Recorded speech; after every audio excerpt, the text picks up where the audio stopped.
पेशकश देख रहे हैं आप। क्या आप जानते हैं कि आज क्या है? नहीं जानते? तो चलिए मैं आपको बताती हूँ कि आज फैमिली डे है।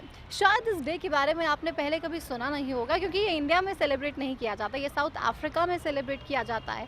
और इस दिन ऑफिशियल हॉलिडे दी जाती है इस बात के लिए कि आप अपनी फैमिली के साथ थोड़ा सा टाइम बिता सकें। अगर इंटरनेशनल फैमिली डे की बात करें तो संयुक्त राष्ट्र अमेरिका ने 1994 को इंटरनेशनल फैमिली डे मनाने की घोषणा की।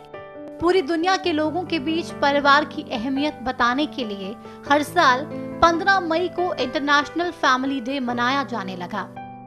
1995 से ये सिलसिला लगातार जारी है। इंडिया में ये ट्रेंड अब बदल रहा है। पहले जहाँ जॉइंट फैमिलीज़ का ट्रेंड था, अब वही टूट रहा है और न्यूक्लियर फैमिलीज़ में तब्दील हो रहा है। आज इस खास पेशकश में हम आपको यही दिखाएंगे कि आखिर न्यूक्लियर फैमिली में लोग ज़्यादा रहना पसंद करते हैं या फिर जॉइंट फैमिली में, प्रोज एंड कॉन्स दोनों के क्या हैं। भारत, जिसे परिवारों का देश माना जाता है, ये सिर्फ कहने भर के लिए नहीं है। सदियों पुरानी परंपरा और आदर्श हमें यही बताते हैं। आज भले ही परिवार बने और बनकर टूटे हों, लेकिन उनका वजूद रहता है। मैं आपको कुछ ऐसी फैमिलीज से मिलवाती हूँ जो कि जॉइंट फैमिलीज में रहते हैं, जो यही मानते हैं कि ऐसा नहीं है कि न्यूक्लियर फैमिली में रहना ज़्यादा अच्छा होता है। आजकल ज़्यादातर लोग यही चाहते हैं, लेकिन कुछ ऐसी फैमिलीज़ जो ये समझती हैं कि जॉइंट फैमिली में रहना बेस्ट है, क्योंकि जॉइंट फैमिली में रहने के बहुत से फ़ायदे होते हैं। चलिए, इंटरनेशनल फैमिली डे के मौके पर हमने कई लोगों और परिवारों से बात की और जाना कि आखिर उनके लिए परिवार के क्या मायने हैं। उनसे जाना कि आखिर अब इसके मायने क्यों बदल रहे हैं और इसके लिए क्या किया जा सकता है। वर्मा फैमिली हमारे साथ इस वक्त है और इनसे हम बात करेंगे कि आखिर इनकी फैमिली में कौन कौन है, कैसा इनका लाइफस्टाइल है और फैमिली डे के इनके लिए मायने क्या हैं। रेखा जी, क्या आपको पता है फैमिली डे क्या होता है? नहीं, अभी आपसे सुना है। फैमिली डे हमारे लिए तो डेली ही फैमिली डे होता है, क्योंकि हम परिवार के लिए ही जीते हैं, परिवार के लिए सब कुछ कर रहे हैं। तो ये मेरे ख्याल से तो ये विदेशों की सभ्यता है और वो डेज डिवाइड कर देते हैं कि ये फलाना डे है, ये ढिमका डे, ये मदर्स डे है, ठीक है। जबकि भारतीय संस्कृति में तो सारे ही डे जो है वो रोज़ाना होते हैं और उनके अलग ही मायने हैं। नहीं, हम कहते तो हैं कि बहुत सारे डेज हम हर रोज़ हर डे को मनाना चाहते हैं, लेकिन क्या हमारे पास इतना टाइम होता है कि हम मना पाएँ? हाँ, वो एक विषय अलग है कि हमारे पास इतना समय नहीं होता कि हम डेली उसको सेलिब्रेट करें। लेकिन वीकेंड पर या जो भी कुछ है, एकल परिवार में ये काफ़ी कुछ हो रहा है अब कि हाँ, हम लोग इंजॉय करते हैं वीकेंड पे जा कर के, कि बाहर जा रहे हैं बच्चों को लेकर के, छुट्टियों के अंदर जो है बाहर जा रहे हैं, या वीकेंड पे कभी फैमिली को, पूरी फैमिली को बुला करके गैदरिंग कर लेते हैं।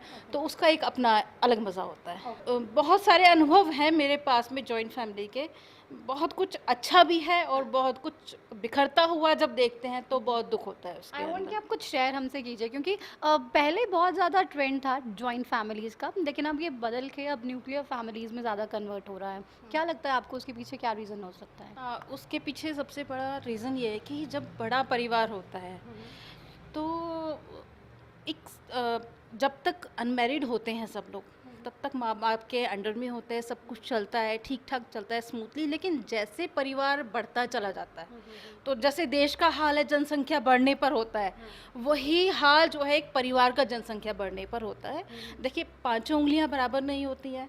उसी तरह से ज़रूरी नहीं एक ही माता पिता के जो बच्चे हैं वो एक बराबर। तो कहीं ना कहीं एक मन में मनभेद होना चालू हो जाता है कि हम इतना कमाते हैं फिर भी हमारे बच्चे के शेयर में वही आ रहा है, और वो इतना कमाते हैं तब भी उनको इतना दिया जा रहा है।